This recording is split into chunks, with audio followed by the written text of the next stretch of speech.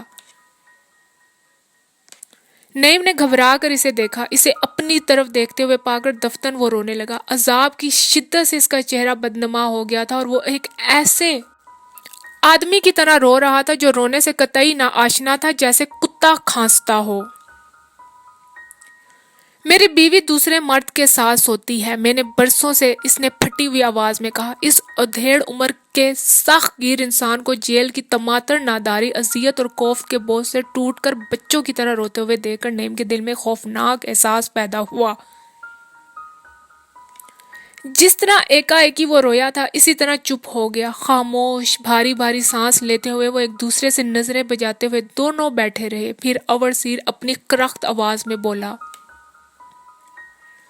تم بھیڑیے کی طرح سخت ہو.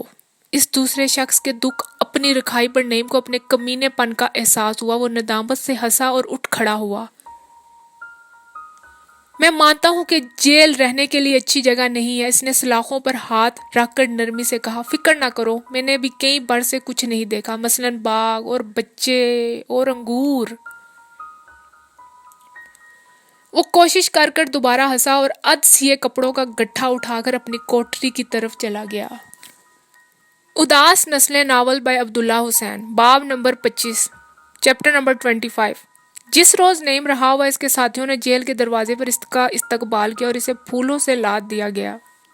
جیل کی بے آب و گیاہ دنیا سے نکل کر دفتن اتنے بہت سارے خوشبودار رنگ رنگ کے پھول اور پرانے ساتھی پا کر وہ لوگ جن کے چہروں پر محبت اور احسان مندی کے کثیر جذبات ہیں، نعیم کے سینے کا خلا پر ہو گیا اور اس کی آنکھوں میں زندگی کی نرمی اور محبت اتر آئی. اس تھوڑے سے وقت میں ہی اس نے اپنے آپ کو پھر اسی پرانی دنیا کا مسرور توانا انسان محسوس کیا. ایک مقصد کے لیے کام کرنے والے لوگوں میں زندگی اور رفاقت کی ایسی بے پناہ قوتیں ہوتی ہیں. عذرا کو اطلاع ملنے میں تاخیر ہو گئی تھی. وہ اسے دلی کے اسٹیشن پر ملی. روشن محل چلیں گے؟ نعیم نے پوچھا. نہیں، روشن پور جائیں گے، میں نے ٹکٹ لے لیے ہیں، عذرا نے کہا. سفر کے دوران نعیم لوگوں کی نگاہوں سے بے خبر اس کے دونوں کندھوں پر بازو رکھے محویت سے اسے دیکھتا رہا. ان سارے سالوں نے عذرا میں کوئی تبدیلی پیدا نہ کی تھی. وہ اسی طرح حسین اور شاندار تھی. اس کا بدن زندہ مچھلی کی طرح سخت اور چکنا تھا. صرف اس کے چہرے پر زردی تھی اور آنکھوں کے گرد کی جلد سرملا گئی تھی، جس سے ایک طویل خاموش اذیت کا پتہ چلتا تھا. لیکن اس کے ہونٹ اسی طرح بھرے ہوئے تھے اور نم تھے. نعیم کے ذہن میں ایک پرانا مذاق خیز خیال ابھرا کہ ان ہونٹوں کو انگلیوں میں پکڑ کر آہستہ آہستہ سے دبایا جائے تو یہ پھٹ جائیں گے اور ان میں سے رس بہنے لگے گا. اس نے چپکے سے مسکرا کر عذرا کو اپنے ساتھ لگایا اور اس کا دل ایک طاقتور احساس سے بھر گیا، قوی انسانی رشتوں کا احساس جس سے وہ ایک لمبی مدت تک ناآشنا رہا تھا. شام گہری ہو چلی تھی جب وہ روشن پور پہنچے. لکڑی کے پھاٹک پر لٹکتی ہوئی تختی کو نعیم نے آہستہ سے چھوا. پھر وہ دروازہ کھول کر اندر داخل ہوا. اندھیرے میں اس نے بہتے ہوئے پانی کے ہلکے شور کو سنا. رات کے پھولوں کی خوشبو کو چاروں طرف پھیلتے ہوئے محسوس کیا. دونوں رکھوالے کتے عذرا کے ساتھ ایک اجنبی کو دیکھ کر چونکے اور کان کھڑے کر کر ہوشیاری سے دم ہلانے لگے. تناور درختوں کے نیچے نیچے تاریک سرد راستوں پر سے گزرتے ہوئے نعیم نے اس جسم پر خوشگوار تھکن اور بھوک محسوس کی. درختوں پر دن کے پرندے سونے سے پہلے شور مچا رہے تھے اور رات کے خاموش پرندے پھڑ پھڑا کر اڑ رہے تھے. نعمت خانے میں داخل ہو کر نعیم نے کہا. ہم یہاں بیٹھ کر کھائیں گے اور فرش پر بیٹھ گیا. اچھا، عذرا نے خوشی سے جواب دیا. وہاں بیٹھ کر انہوں نے جنگلی پرندوں کا بھنا ہوا گوشت کھایا جو گرم اور قوت بخش تھا. اس کے بعد انہوں نے قہوہ پیا جو روشن محل کی خوشبودار چائے کی پتیوں کا تھا. قہوے کے دوران عذرا کی نظر نعیم کے بازو پر پڑی اور وہ چونک اٹھی. پھر بغیر کچھ کہے اس نے رنجیدگی سے لکڑی کی ٹوٹی ہوئی انگلی کو چھوا. نعیم کی زبان پر غلیظ سی گالی آئی جس پر وہ بامشکل روک سکا. انہوں نے توڑ دی ہے. اس نے جلدی سے بات ختم کر دی. مسرت کے اس وقت میں جب کہ خوش ذائقہ کھانے سے اس کا پیٹ بھرا ہوا تھا اور جسم میں ایک خوشگوار تھکن گدگدا رہی تھی، وہ کوئی ایسی بات نہیں کرنا چاہتا تھا. جو اسے ناخوش کر دے۔ کھانے سے فارغ ہو کر اس نے دودھ مانگا۔ پرندوں کے گوشت کے ساتھ دودھ نہیں پیا کرتے، بھول گئے ہو؟ عذرا نے کہا۔ نعیم کو یاد آ گیا کہ یہ اس کے باپ کی نصیحتوں میں سے ایک تھی، چنانچہ وہ کندھے اچکا کر اٹھ کھڑا ہوا۔ تاریک کمرے میں لیٹ کر اس نے اپنی بیوی کے بھرے ہوئے ہونٹوں کو شوق اور جذبے سے چوما، اس کے جسم پر ہاتھ پھیرا، اپنے باسی اور ضائع ہوتے ہوئے جسم کو اس کے صحت مند اور گدگدائے ہوئے بدن کے ساتھ رگڑا،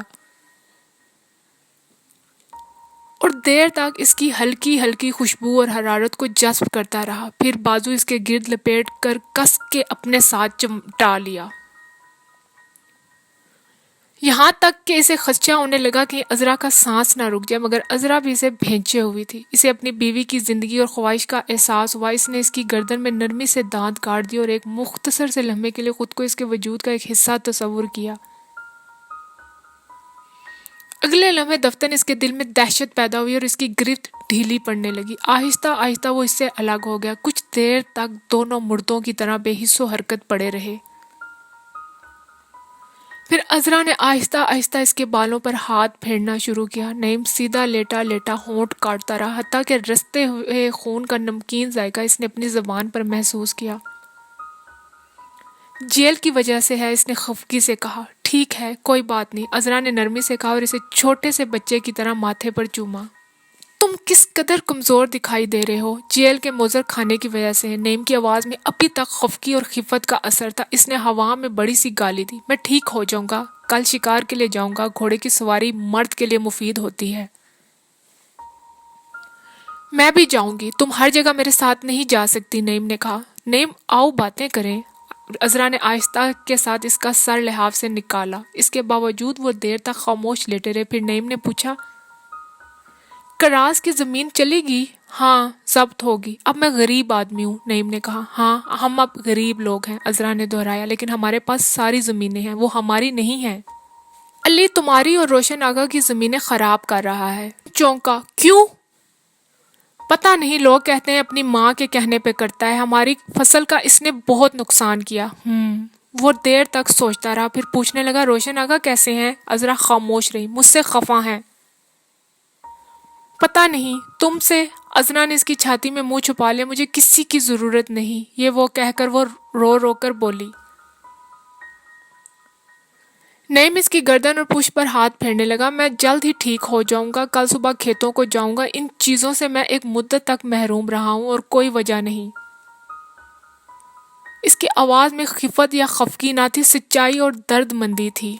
چند روز گاؤں میں رہنے اور شکار کیے ہوئے تیتر اور خرگوش کا گوشت کھانے کے بعد نعیم بالکل تندرست ہو گیا۔ اس کی سوئی ہوئی قوتیں کھلی زمین اور کھلی ہوا کے لمس سے بیدار ہوگی اور میاں بیوی محبت اور کام کی پوری توانائی اور مصروفیت کے ساتھ رہنے لگے۔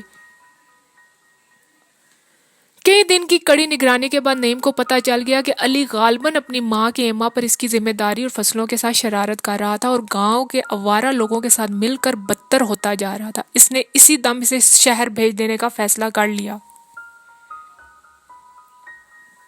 ایک روز صبح سویرے وہ اسے اپنے باپ کے گھر میں مل گیا، جہاں نعیم دونوں عورتوں سے ملنے کے لیے گیا تھا۔ میرے ساتھ چلو، اس نے علی سے کہا۔ کہاں؟ علی نے نوجوان بے خوف نظروں سے اس کی طرف دیکھ کر پوچھا۔ باہر۔ گھر سے نکل کر وہ کھیتوں کے بیچوں بیچ چلنے لگی، ٹیڑھی میڑھی پگڈنڈیوں پر مڑتے ہوئے، کبھی ایک آگے سے نکل جاتا، کبھی دوسرا۔ دوپہر کھیتوں میں پھیل چکی تھی۔ ہل جوتتے ہوئے کسانوں نے دونوں بھائیوں کو ساتھ ساتھ چلتے ہوئے دیکھا تو بڑے تعجب سے دیکھا اور ان پر اللہ کی رحمتیں بھیج کر حال پوچھا۔ جب سے علی نے ہوش سنبھالا تھا، وہ پہلی بار دونوں بھائیوں کو ایک ساتھ دیکھ رہے تھے، اور وہ علی کی قدورت سے بھی واقف تھے۔ جب وہ باہر والی حویلی کے پاس سے گزر رہے تھے تو نعیم نے پیچھے پیچھے چلتے ہوئے پوچھا، تم یہاں کیوں نہیں آتے؟ مجھے یہاں آنے کی کوئی ضرورت نہیں، وہ اکڑ پن سے بولا۔ نعیم نے کڑی نظروں سے اس کا جائزہ لیا۔ وہ 16 سال کا تھا، لیکن پیچھے سے چلتا ہوا جوان کسان دکھلائی پڑتا تھا۔ اس کا قد نعیم سے چھوٹا تھا، مگر ہاتھ پاؤں اپنے باپ کی طرح بڑے بڑے اور مضبوط تھے۔ اس کا رنگ سیاہی مائل سرخ تھا اور گردن کی جلد بیل کی طرح موٹی اور سخت تھی۔ اس کی چال میں لاپرواہی اور پھرتی تھی۔ نعیم نے محسوس کیا کہ وہ ان لوگوں میں سے تھا جن کے ساتھ سختی سے کام لینا پڑتا ہے۔ قدرتی طور پر اس نے اپنی طاقت کا جائزہ لیا۔ اسے اپنے اوپر اعتماد تھا، لیکن اپنے بھائی کے ساتھ معاملہ چکاتے ہوئے وہ دل میں ہچکچا رہا تھا۔ تم حل میں جتتے رہے ہو؟ اس نے تمسخر سے پوچھا۔ تم مذاق کرنے کے لیے مجھے یہاں لائے ہو؟ نعیم ہنسا۔ یوں ہی مجھے خیال آیا تمہاری گردن بیل کی طرح ہے۔ علی کا ہاتھ آپے سے آپ گردن کی طرف اٹھ گیا۔ اس کی جلد جھرجھرائی لیکن وہ خاموش چلتا رہا۔ جب وہ حویلی سے کافی دور نکل آئے تو نعیم نے پوچھا، تم کام کیوں نہیں کرتے؟ کرتا ہوں، اس نے لاپرواہی سے کہا۔ تمہارے دوست گاؤں کے ناکارہ ترین لوگ ہیں، تمہیں کیا؟ ان کے پاس زمین کا ایک مرلہ اور بیلوں کی جوڑی تک نہیں، اور ان کی جوانی ڈھل رہی ہے، انہیں کوئی پسند نہیں کرتا۔ تمہیں کیا؟ علی نے دہرایا۔ نعیم کو سخت طیش آیا۔ وہ تیز غزیلی آواز میں بولا، جاہل کسان، میں تمہارا بھائی ہوں، ٹھہرو، میری بات کا جواب دو۔ علی بے خوفی سے پلٹ کر کھڑا ہو گیا۔ نعیم آہستہ آہستہ آگے بڑھنے لگا۔ تم نے میرے بعد فصلوں کو کیوں تباہ کیا، اور اب بھی تم ڈنڈے بجاتے پھرتے ہو اور میرے کاموں میں روڑے اٹکاتے ہو؟ کیوں؟ تمہارے سر میں بیل کی عقل ہے؟ تم تو حج کو گئے تھے نا؟ علی نے بے خوف طنزیہ لہجے میں کہا، لیکن بات ختم کرتے کرتے اس کی زبان لڑکھڑا گئی، کیونکہ اس کا بڑا بھائی، جسے وہ شروع سے بڑا دیکھتا آیا تھا، دانت پیس کر اس کی طرف بڑھ رہا تھا۔ سور، میں تجھے شہر چھوڑ کر آؤں گا، نعیم نے کہا اور ایک مضبوطی سے اس کے بازو پر ہاتھ رکھا۔ اگلے لمحے ایک زوردار جھٹکے کے ساتھ علی ہاتھ چھڑا کر بھاگ کھڑا ہوا۔ شکاری کتوں کی طرح جھاڑیوں اور پانی کی نالیوں پر سے زکندے بھرتے وہ دیر تک ایک دوسرے کے پیچھے بھاگتے رہے۔ دور دور کھیتوں میں کام کرتے ہوئے کسانوں نے رک رک کر آنکھوں پر سایہ کر کے انہیں دیکھا اور ہنسے۔ چھوٹا لونڈا بڑے کو ورزش کرا رہا ہے، انہوں نے ایک دوسرے سے کہا۔ علی خرگوش کی طرح آسانی اور پھرتی سے بھاگ رہا تھا۔ وہ جھاڑیوں میں اور ہل جتی ہوئی زمین میں بھاگنے کا عادی تھا، لیکن نعیم اپنی عمر کی وجہ سے سست رفتاری اور بے ڈھنگ پن سے کوستا ہوا بھاگ رہا تھا۔ کبھی کبھی وہ تھک کر رک جاتا تو علی بھی ٹھہر جاتا اور آنکھوں کے کونوں میں سے اسے دیکھتا رہتا۔ سانس لے کر وہ پھر بھاگنے لگتے۔ نعیم گھوڑے کی طرح ہانپ رہا تھا اور جانتا تھا کہ اس طرح وہ اس کم عمر لڑکے کو نہیں پکڑ سکتا، مگر وہ اس کا پیچھا شروع کر چکا تھا۔ اب رکنے کے خیال سے خفت محسوس ہو رہا تھا۔ آس پاس دور دور تک کوئی بشر نہ تھا، اور بھاگتے بھاگتے ہوئے دونوں بھائیوں کے پاس سے کئی خرگوش اور گیدڑ جھاڑیوں میں سے نکل کر ادھر ادھر دوڑ رہے تھے۔ ایک خرگوش نعیم کی ٹانگوں سے ٹکرایا اور دور تک کلابازیاں کھاتا ہوا چلا گیا۔ خرگوش کو پکڑ کر لے جاؤ، اس کا گوشت دوڑنے کے لیے مفید ہوتا ہے، علی نے کہا۔ وہ بھاگتے رہے۔ آخر بہت تھک کر نعیم ایک پتھر پر ٹانگ رکھ کر ہانپنے لگا۔ علی بھی رک گیا اور کچھ دیر کے بعد زمین پر بیٹھ گیا۔ اسے بیٹھتے دیکھ کر نعیم بھی بیٹھنے کے لیے جھکا ہی تھا کہ پتھر کے نیچے سے ایک خرگوش نکل کر بھاگا اور وہ اچھل پڑا۔ اب تم نے خرگوش پیدا کرنے شروع کر دیے ہیں، علی نے پکار کر کہا۔ نعیم خفت سے ہنستا ہوا بیٹھ گیا۔ چپ رہ جاہل باتونی، آج تو نے مجھے بڑا خوار کیا۔ پھر وہ بظاہر اپنے آپ سے لیکن بلند آواز میں بولا، شکر ہے میں نے جنگ میں ٹانگ تو نہیں کھوئی، ورنہ یہ لونڈا کبھی ہاتھ نہ آتا۔ گھر والوں کے دانت نہیں گنا کرتے، علی نے کہا۔ میں جانتا ہوں تم مجھے کبھی نہیں پکڑ سکتے۔ دونوں اپنا اپنا سانس ملاتے رہے۔ جنوب کی طرف سے بادل اٹھ رہا تھا۔ بارش آئے گی، نعیم نے تشویشناک لہجے میں کہا۔ بارش ابھی اچھی نہیں ہے گیہوں کے لیے، علی نے کہا۔ جب دونوں کے ساتھ سانس مل گئے تو بغیر کچھ کہے اٹھ کر پھر بھاگنے لگے۔ اب علی نے گاؤں کا رخ کر لیا تھا۔ نعیم کو ایک تدبیر سوجھی۔ جب وہ اس کی حویلی کی دیوار کے پاس سے گزر رہے تھے تو اس نے اپنی مخصوص سیٹی بجائی۔ رکھوالی کے کتے گھر کی چار دیواری پھاند کر علی پر ٹوٹ پڑے۔ وہ لاتوں کے زوردار جھٹکوں کی مدد سے ان سے چھٹکارا پانے کی کوشش کرنے لگا، لیکن کتے پلے ہوئے اور خون خوار تھے اور اسی مقصد کے لیے رکھے گئے تھے۔ اتنے میں نعیم اس کے اوپر پہنچ گیا۔ اس نے اسے گردن سے پکڑ کر کتوں کے پنجے سے چھڑایا۔ علی گردن چھڑانے کی لگاتار کوشش کر رہا تھا۔ نعیم نے دانت پیس کر اس کی رگوں کو انگلیوں میں دبایا اور درد کی شدت سے وہ بلبلا اٹھا۔ ایک ہاتھ سے تمہیں اور تمہارے 3 دوستوں کو سنبھال سکتا ہوں، نعیم نے کہا۔ اسے گردن سے پکڑے پکڑے وہ گھوڑی کے پاس لے کر آیا۔ اچھل کر اس پر سوار ہوا، کالر سے پکڑ کر علی کو اٹھایا اور اپنے پیچھے بٹھا لیا۔ پھر گھوڑے کی رسی اتار کر اپنی اور علی کی کمر کے گرد پھینکی اور کس کر باندھ دی۔ گھوڑا بھاگنے لگا۔ میں اب بھی بھاگ سکتا ہوں، اس نے ضدیوں کی طرح کہا۔ وہ برابر رسی توڑا کر بھاگ جانے کی کوشش کر رہا تھا۔ نعیم نے باگیں کھینچ لی۔ جب گھوڑا رکا تو وہ کندھے کے اوپر سے پیچھے دیکھ کر درشت لہجے میں بولا، کیا مرضی ہے لڑائی کی؟ نہیں، پھر چپ کے بیٹھے رہو۔ عائشہ سے میرا بیاہ کر دو، علی نے بے خوفی سے کہا۔ نعیم چونکا، گردن موڑ کر کنکھیوں سے پیچھے دیکھا، لمبا سا معنی خیز ہوں کیا، پھر سامنے دیکھ کر لمبا سا سانس چھوڑا اور ہونٹوں میں مسکرایا۔ پوری رفتار سے گھوڑا بھگاتے ہوئے مصنوعی سختی سے بولا، تو اسی لیے تم نے اتنا اودم مچا رکھا تھا؟ علی خاموش رہا۔ میں سمجھا تمہاری ماں تمہیں سبق دے رہی ہے۔ میں عورتوں کی باتوں پر نہیں چلتا، علی نے کہا۔ نعیم کے پل پر چند کسانوں نے دونوں بھائیوں کو اس ہیت قضائی میں دیکھا اور مسکرا کر ان کا حال پوچھا۔ پل پر سے اتر کر نعیم نے کہا، لیکن راول، میں اسے قتل کر دوں گا، علی نے فیصلہ کن لہجے میں کہا۔ بکو مت، میں انتظام کر دوں گا۔ تھوڑی دور جا کر علی کسمسانے لگا۔ رسی ڈھیلی کرو، میرا دم گھٹ رہا ہے۔ نعیم نے گھوڑا روک کر رسی کھولی اور اس کے گلے میں لپیٹ دی۔ علی چلتے چلتے گھوڑے پر سے چھلانگ لگا کر اترا اور رکاب پر ہاتھ رکھ کر چلنے لگا۔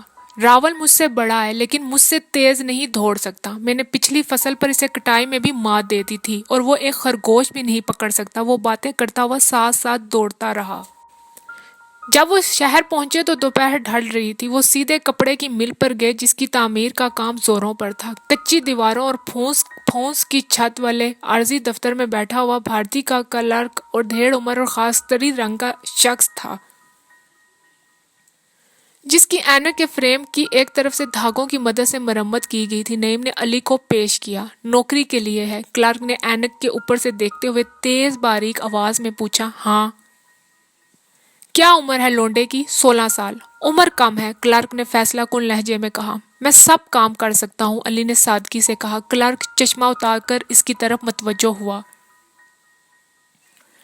فیکٹری ایکٹ کے تحت اس نے بات شروع کی۔ نعیم جو ضبط کیے کھڑا تھا آگے بڑھا اور چیخ کر بولا، جب میں 16 سال کا تھا تو انہوں نے میرے ہاتھ میں سنگین دے دی تھی اور پکڑ کر جنگ پہ گئے تھے۔ کلرک نے اس غیر متوقع طرز عمل سے چکرا کر کمر سیدھی کی اور کرسی کی پشت سے ٹیک لگا کر بیٹھ گیا۔ علی کو مل میں بھرتی کروا کے نعیم اسی روز گاؤں لوٹ آیا۔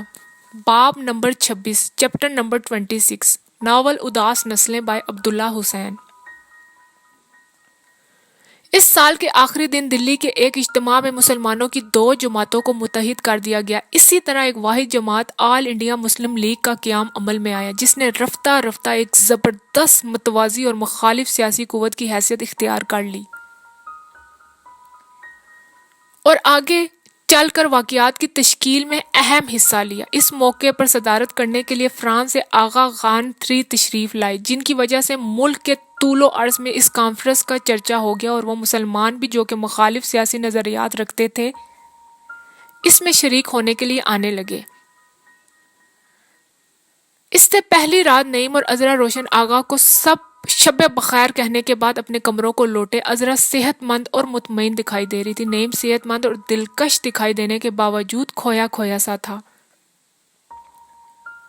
اور اس کی آنکھوں میں وہ پرکنات ٹھہراؤ نہ تھا جو اس کی بیوی کی نظروں میں نمایاں طور پر دکھائی دیتا تھا۔ برسوں کی پرعشوب زندگی نے اس کے دن میں آرام دہ اور پرآسائش رہائش کے لیے تنفر اور بیزاری پیدا کر دی تھی اور وہ اسی بے نام خلش کا شکار تھا جو اس وقت ملک کے کروڑوں دلوں میں پیدا ہو چکی تھی۔ وہ روزانہ کی طرح سونے کے لیے بستر پر لیٹے، یہ جانے بغیر کہ وہ رات ان کے لیے بلا خیز تھی۔ آہستہ آہستہ روشن محل کی تمام خوابگاہوں کی روشنیاں گل ہوگی سوائے دوسری منزل کی ایک خوابگاہ کے جس کے سخت شیشوں والے دریچے تھے اور ان میں سے پھوٹتی ہوئی مدھم روشنی میں یوکلپٹس کی چوٹیاں ہل رہی تھی۔ جاڑوں کی غیر آباد رات چاروں طرف پھیل چکی تھی اور شیشوں کے دوسری طرف وہ دونوں ساتھ ساتھ لیٹے ہوئے نیند سے پہلے کی باتیں کر رہے تھے۔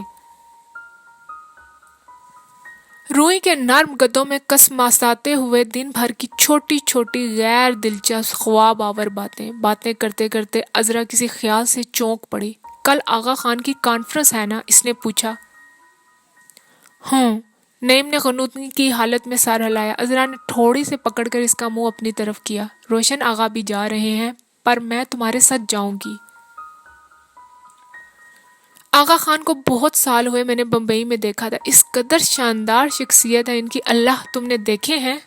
میں بمبئی نہیں گیا تھا، نعیم جل کر بولا۔ عذرا کو پہلے ہی نیند آ رہی تھی، اس بات سے بالکل ہی دبک گئی۔ اسے خاموش ہوتے ہوئے دیکھ کر نعیم کو اپنے طرز عمل پر ندامت محسوس ہوئی۔ تم روشن آغا کے ساتھ چلی جانا، اس نے کہا۔ کیوں؟ پرنس آف ویلز سے مل کر ہمیں کوئی خاص خوشی نہ ہوئی تھی۔ وہ تمسخر سے ہنسا۔ اوہ، یہ تو ہم ایسی غلط جگہ پر تھے۔ نعیم نے کروٹ بدلی اور بازو اس کے جسم کے گرد لے جا کر اسے چوما۔ میں تو مذاق کر رہا تھا، تم خفا ہوگی۔ اس نے دوبارہ اس کی گردن کا ایک طویل بے مزہ بوسہ لیا۔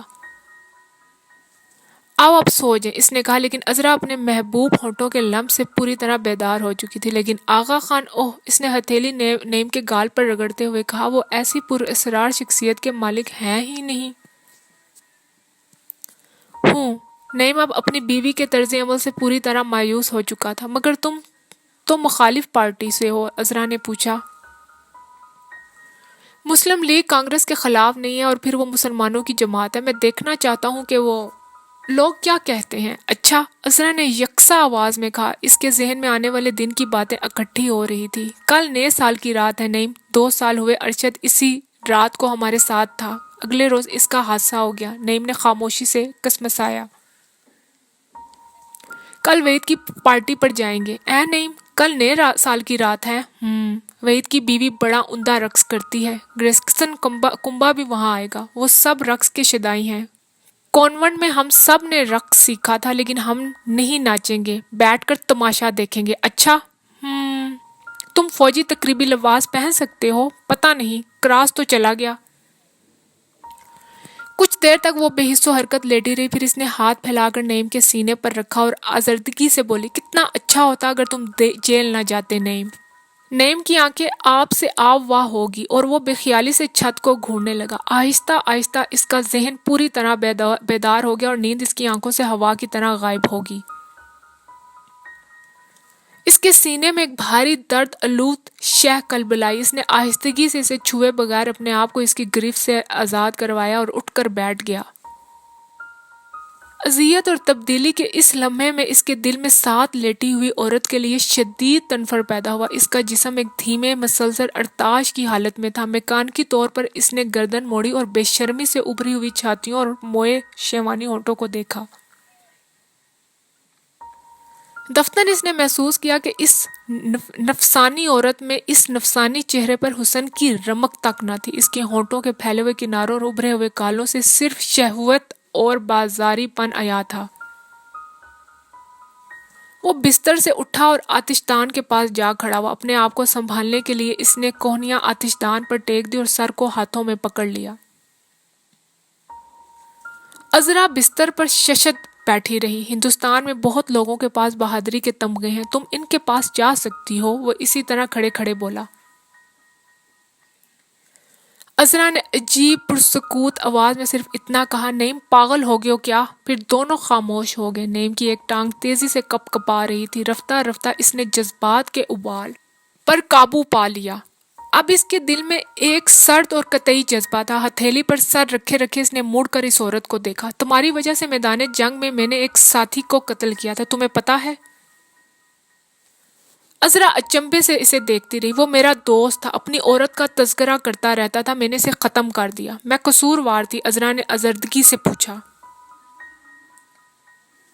نعیم نے سپاٹ غیر جذباتی لہجے میں اپنی بات جاری رکھی، میں نے غلطی کی، تم قابل نفرت ہو۔ عذرا کا اوپر کا سانس اوپر اور نیچے کا نیچے رہ گیا اور وہ کل کی طرح بستر سے اٹھ کھڑی ہوئی۔ غصے اور رنج کے آنسو اس کی آنکھوں میں جمع ہونا شروع ہوئے۔ تیز تیز سانس لیتے ہوئے وہ رک رک کر بولی، تم سے شادی کر کے مجھے کیا حاصل ہوا؟ تم ایک بچہ تک نہیں، یہ سارے سال قابل نفرت۔ چپ رہو، نعیم نے وحشیوں کی طرح دھات کا گلدان اٹھا کر اس پر پھینکا۔ عذرا فطری طور پر اس سے بچنے کے لیے ایک طرف کو جھکی۔ دھات کا بھاری وزن فرش سے ٹکرایا اور کمرے کی خاموش فضا میں شور پیدا کرتا ہوا دور تک چلا گیا۔ نکل جاؤ، وہ آگے بڑھ کر دھاڑا۔ عذرا کا سانس دھونکنے کی طرح چل رہا تھا۔ برسوں تک اکٹھا رہنے کے بعد وہ دفتن ایک دوسرے کے مقابل آن کھڑے ہوئے تھے، ہنوز اجنبی اور منتفر۔ انتہائی ذلت کے احساس سے اس نے چیخنا چاہا، لیکن وہ صرف اتنا کہہ سکی، تم پھر اس نے رونا چاہا، لیکن صدمے کی شدت سے رو بھی نہ سکی۔ ایک لمحے میں جذبے کی یہ ساری وارداتیں اس پر سے گزر گئی۔ آخر اس کی آنکھیں آگ برسانے لگی۔ تیز مکروہ آواز میں اس نے کہا، میرے باپ کا گھر ہے، میرے باپ کی زمینیں ہیں جو تم کھاتے ہو تم۔ نعیم کی آنکھوں میں موت دیکھ کر وہ تیزی سے مڑی اور ڈرے ہوئے بچے کی طرح بھاگتی ہوئی باہر نکل گئی۔ اس کے جانے کے بعد نعیم نے اس کے اور اپنے وجود کے لیے عجیب سی نفرت اور حقارت محسوس کی، اس قسم کی نفرت جو زنا بالجبر کے بعد انسان کو ہوتی ہے۔ دیر تک وہ تعجب کرتا رہا کہ کس طرح اتنے عرصے تک وہ اس عورت سے محبت کرتا رہا تھا۔ جب تک جذبات اعتدال پر آئے وہ اپنے آپ کو بے حد کمزور محسوس کرنے لگا، پھر بھی وہ کہیں رات کے پچھلے پہر کو جا کر سو سکا اور اجالا ہونے پر جاگ گیا۔ بند دریچے کے شیشے پر انگلیاں پھیلائے وہ بے خیالی سے کھڑا رہا۔ کئی مرتبہ اس نے رات کے واقعے کو یاد کرنے کی کوشش کی، لیکن محض اپنی انگلیوں کو اور چھن کر آتی ہوئی دھوپ کو اور شیشے پر پڑتے ہوئے یوکلپٹس کے پتوں کے سائے اور دریچے کے پتھر کو دیکھتا اور محسوس کرتا رہا۔ اس کے ذہن میں ایک بے معنی خلا اور تعطل تھا۔ وہ آسانی سے اپنے آپ کو سنبھالے ہوئے کھڑا ہو گنگی بے تاثر نظروں سے اس نئی صبح کو دیکھتا رہا جو ہر روز کی طرح دنیا پر طلوع ہوئی تھی۔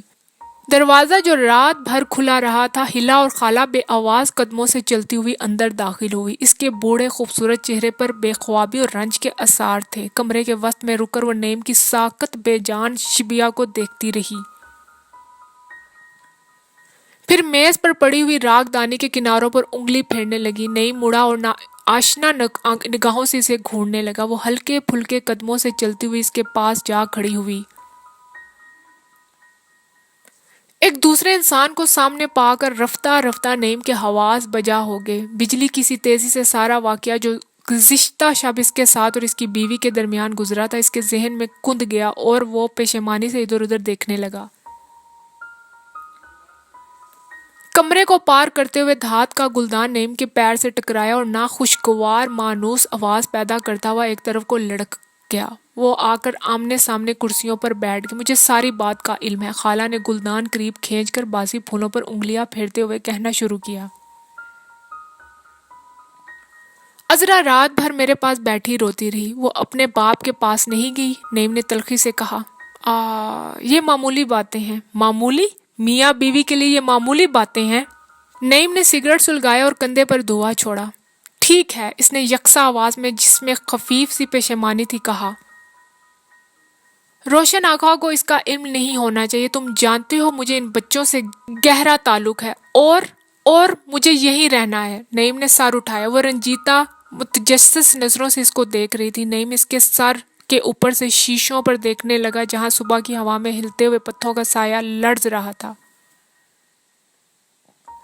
گلدان لڑکھڑاتا ہوا جا کر دیوار کے ساتھ لگ گیا تھا اور اس کے پھول جگہ جگہ بکھرے ہوئے تھے۔ بستر پر شکنیں تھیں۔ بند کمرے میں سگریٹ کا دھواں بہت دھیرے دھیرے تحلیل ہو رہا تھا۔ اس نے آخری کش لے کر سگریٹ راگ دانی میں مسلا۔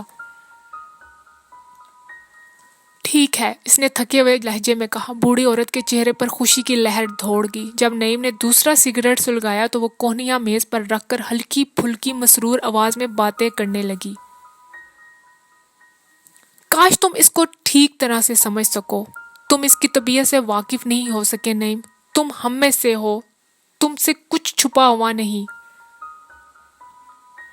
تم اس کے شوہر ہو، اسے اپنی ماں کی طرف سے خودسری اور قوت ملی ہے، لیکن اس نے روشن آغا کی تربیت، ضبط اور شفقت بھی پائی ہے۔ اسے تم سے بڑی محبت ہے۔ انسانوں کے ساتھ اتنی عمر تک میل جول رکھنے کے بعد ان کی فطرت کے متعلق میں بہت کچھ جان گئی ہوں۔ وہ تم سے محبت کرتی ہے۔ تم آج اس کو اپنے ساتھ لے جاؤ جہاں بھی تم جا رہے ہو، مجھے پتا نہیں لیکن ٹھیک ہے نا؟ ٹھیک ہے، نعیم نے کندھے جھٹکا کر کہا اور اٹھ کھڑا ہوا۔ جب وہ برآمدے میں اترا تو اسی وقت عذرا دوسرے سرے سے ظاہر ہوئی۔ وہ برآمدے میں اسی طرح داخل ہوئی تھی جیسے دھکیل دی گئی ہو۔ زرد اور کمزور سفید لباس میں کلدار گڑیا کسی شان کے ساتھ چلتی ہوئی دور سے ایک دوسرے کی طرف دیکھ کر انہوں نے نظریں چرا لی۔ وہ عجیب کنارہ کش نظریں تھیں، ان میں کسی پرانی شناسائی کا شائبہ تک نہ تھا۔ ایک لفظ بولے بغیر وہ برآمدے کی سیڑھیاں اتر کر گاڑی میں سوار ہو گئے۔ جامع مسجد کے سامنے ایک وسیع میدان میں خیمے اور کناتیں لگی تھی اور انسانوں کی ریل پیل تھی۔ یہ ہندوستان کی تمام اہم اور با اثر مسلم جماعتوں کی کانفرنس منعقد ہو رہی تھی۔ چنانچہ پشاور سے لے کے بمبئی تک کے مسلمان وہاں پر جمع تھے. یوں دعوت نامے ملک کی ہر سیاسی جماعت سے تعلق رکھنے والے لوگوں کو جاری کیے گئے تھے. جلسے کی کارروائی ابھی شروع نہ ہوئی تھی. پنڈال میں اور پنڈال کے باہر بے پناہ رش تھا. ہر طبقے اور ہر نسل کے مسلمان ان کناتوں کے نیچے گھوم رہے تھے اور بیٹھے ہوئے تھے. مختلف نقوش، مختلف لباسوں اور مختلف زبانوں والے انگت گروہ باتوں میں مشغول تھے. لکڑی کے سٹیج پر مائکرو فون کے پاس جلسے کے چند منتظمین اجلس سے ادھر ادھر آ جا رہے تھے اور ان کے مکالموں کے بعض حصے مائکرو فون میں سنائی دے رہے تھے.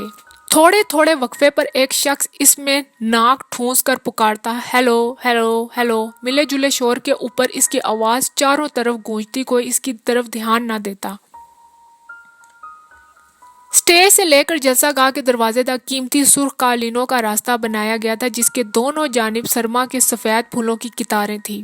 جلسہ گاہ کے باہر سرو اور پام کے درختوں کا ایک بہت بڑا تقریبی دروازہ بنایا گیا تھا جس کے نیچے استقبالیہ کمیٹی کے ارکان کھڑے تھے اور آ جا رہے تھے. اندر اسٹیج پر اور لکڑی کی سیڑھیوں پر کرمزی رنگ کے قالین بچھے تھے اور مائکرو فون کے پاس ایک میز اور صدر جلسے کی اونچی پشت اور زرد دوزی کے کام والی مخملی کرسی رکھی تھی. اسٹیج کے دائیں اور بائیں کانفرنس میں شرکت کرنے والے مین کی نشستیں تھیں جو تقریباً تمام کی تمام پر ہو چکی تھی. سامنے مسلم لیگ کی دونوں جماعتیں تھیں جن کے سربراہ محمد علی جناح اور سر محمد شفیع نمایاں طور پر دکھائی دے رہے تھے. وہیں پر ڈاکٹر اقبال بھی تھے. دائیں طرف خلافت کمیٹی کے ارکان تھے جن میں مولانا شوکت علی اور مولانا محمد علی تھے. بائیں طرف جمعیت العلماء ہند کے بارش جگہ پوش نمائندے تھے جن میں مولانا حسین احمد مدنی اور شبیر احمد عثمانی شامل تھے.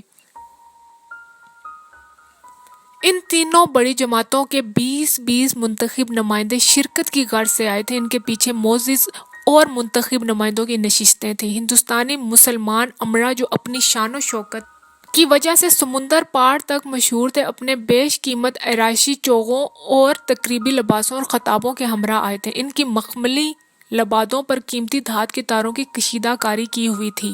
چمکدار ستاروں والی خاندانی ٹوپیاں پہن رکھی تھی. چند ایک نے صبح کا انگریزی لباس بھی پہن رکھا تھا. وہ سادہ مگر بااختیار انداز میں ٹانگیں پھیلائے آرامدہ نشستوں پر پھیلے ہوئے تھے.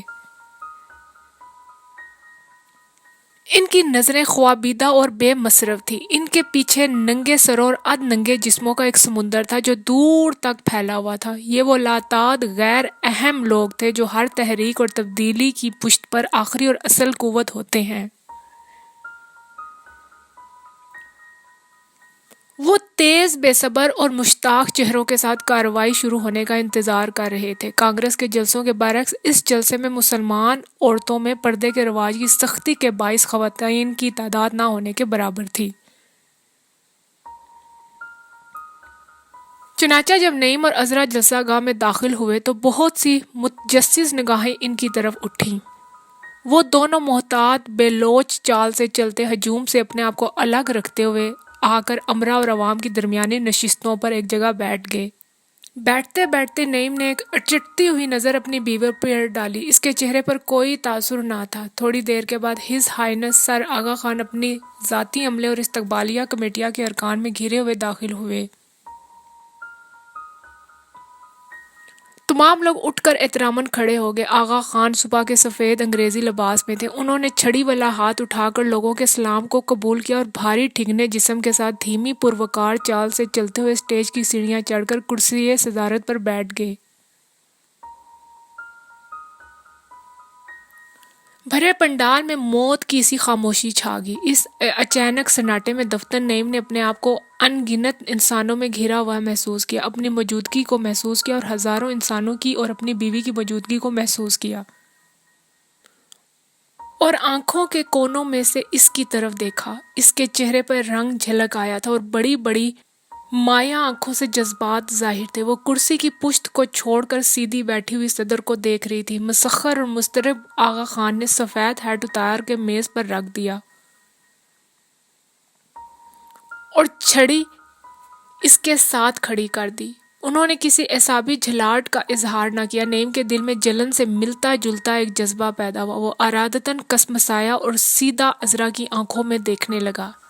اسی پگھلی ہوئی تبخیری حالت میں عذرا نے اس کے بازو پر ہاتھ رکھا اور گرم سرگوشی میں خیالات کی شدت سے رک رک کر بولی، ابھی وہ بولیں گے تو سننا۔ وہ بہترین انگریزی نیم کی آنکھوں میں سرد غصہ دیکھ کر وہ ٹھٹک گئی اور اس کا چہرہ زرد پڑ گیا۔ اگلے لمحے وہ کانوں تک سرخ ہو گئی۔ اس نے مضبوطی سے ہونٹ بند کر لی اور نیچے دیکھنے لگی۔ کافی دیر کے بعد جب نعیم کے ذہن نے کام کرنا شروع کیا تو سٹیج پر سر شفیع کہہ رہے تھے، میں پنجاب مسلم لیگ کو آل انڈیا مسلم لیگ میں مدغم کر دینے کے ریزولوشن سے اتفاق کرتا ہوں اور اسے محمد علی جناح کی قیادت میں دیتا ہوں اور خود بھی ان کی قیادت قبول کرتا ہوں۔ تالیوں اور نعروں کے شور میں سر شفیع اور محمد علی جناح بڑھ کر آپس میں گلے ملے اور دیر تک مصافحہ کرتے رہے۔ آج ہندوستان کی مسلمان جماعت ایک، سر شفیع نے کہنا شروع کیا۔ جماعت نہیں قوم کہو، محمد علی جناح خفگی سے انگریزی میں بولے۔ ہندوستان کی مسلمان قوم ایک پلیٹ فارم پر جمع ہو گئی ہے، انہوں نے کہا اور اچٹتی ہوئی نگاہ صاحب صدر پر ڈالی جو بے حد اداس نظر آ رہے تھے۔ اس مقام پر اس کا ذہن پھر تاریکی میں چلا گیا اور احساس اوپر آ گیا۔ وہ اکیلا بیٹھا تھا، وہ ہزاروں انسانوں میں گھرا ہوا بیٹھا تھا۔ اس کے پاس اس کی بیوی بیٹھی تھی جس کے لیے اس کے دل میں کوئی جذبہ نہ تھا۔ وہ برسوں تک ساتھ رہے تھے، ساتھ سوئے تھے، ہنوز اجنبی تھے۔ وہ بے شرمی کی حد تک نفسانی اور خوبصورتی تھی، وہ محبت کرنے والی عورت تھی، وہ بیہودہ عورت تھی، وہ اونچے طبقے کی عورت تھی، وہ برتر تھی، وہ تہذیب تمدن کی عورت تھی، وہ ایک نکما مرد تھا، نکما اور نادار، معمولی، بے حد معمولی۔ ریزولوشن پاس کیا جاتا ہے۔ ایک شخص جو شکل و شباہت سے اہم دکھائی دیتا تھا مائکرو فون پر کہہ رہا تھا، یہ نتیجہ ووٹنگ کے بعد نکالا۔ اس کی بات ختم ہونے سے پہلے محمد علی جناح کود کر سٹیج پر چڑھے اور اپنے مخصوص جوشیلے انداز میں اسے پرے دھکیل کر مائکرو فون پر قبضہ جما لیا۔ لیکن اس طرح ہم جائنٹ الیکٹوریٹ کو قبول نہیں کر سکتے، انہوں نے کہنا شروع کیا۔ سیاست چند مادی فوائد کا نام ہے، وہ اگر ہماری شرائط ماننے پر تیار ہیں تو ہم جائنٹ الیکٹوریٹ قبول کرتے ہیں، ورنہ نہیں۔ اس کے لیے انہیں اہم کو تصفیہ حقوق، ریزرویشن آف سیٹس دینا ہوگا۔ تیسرا حصہ مرکز میں اور صوبوں میں بھی ویٹ ایج۔ انہوں نے سوالیہ نظروں سے مجمع کی طرف دیکھا۔ یہ موقع پا کر پہلا شخص جو ریزولوشن کا اعلان کر رہا تھا پھرتی سے آگے بڑھا اور مولانا سے تیز باتیں کرنے لگا۔ انداز سے انکساری اور منت ظاہر تھی۔ مائکرو فون کو خالی دیکھ کر ایک شخص جو آغا خان کے کان کے پاس جھکا ہوا تھا آگے بڑھا اور گھبرائی ہوئی آواز میں لنچ کے وقفے کا اعلان کرنے لگا۔ دوسری نشست دوپہر کے کھانے کے بعد ہوگی، اس نے کہا۔ مولانا محمد علی نے تیز نظروں سے اسے دیکھا، لیکن اسی وقت صاحب صدر اٹھ کھڑے ہوئے۔ انہوں نے اپنا ہیٹ اٹھا کر سر پر رکھا اور سٹیج سے اتر آئے۔ مائکرو فون کے پاس سے گزرتے ہوئے ان کا ایک فقرہ لوگوں کو سنائی دیا۔ وہ انگریزی میں کہہ رہے تھے، محمد علی کو سنبھالے رکھو، لنچ کے وقفے میں اسے مت بولنے دینا۔ مولانا کے گرد بہت سے لوگ اکٹھے ہو رہے تھے۔ سٹیج کے بائیں طرف بیٹھے ہوئے خلافت کمیٹی کے ارکان برا فروختہ چہرے کے ساتھ ایک دوسرے کی طرف دیکھ رہے تھے۔ وہ دونوں اپنی جگہ سے اٹھے اور احتیاط کے ساتھ ہجوم سے اپنے آپ کو بچاتے ہوئے جلسہ گاہ سے باہر نکل آئے۔ ایک بار پھر بہت سے سر اس زرد رو باوقار عورت کی جانب مڑ گئے۔ روشن محل کی سیڑھیوں پر وہ اسی طرح جدا ہو گئے۔ انہوں نے کوئی جذبہ، کوئی شائستگی محسوس نہ کی، انہیں یکجا رکھنے والی کوئی قوت ان کے درمیان باقی نہ رہی تھی۔ اسی شام کو نعیم روشن پور لوٹ آیا۔ اسی سال 6 اپریل کو ڈنڈی ساحل پر مہاتما گاندھی نے نمک سازی کا قانون توڑ کر سول نافرمانی کا آغاز کیا۔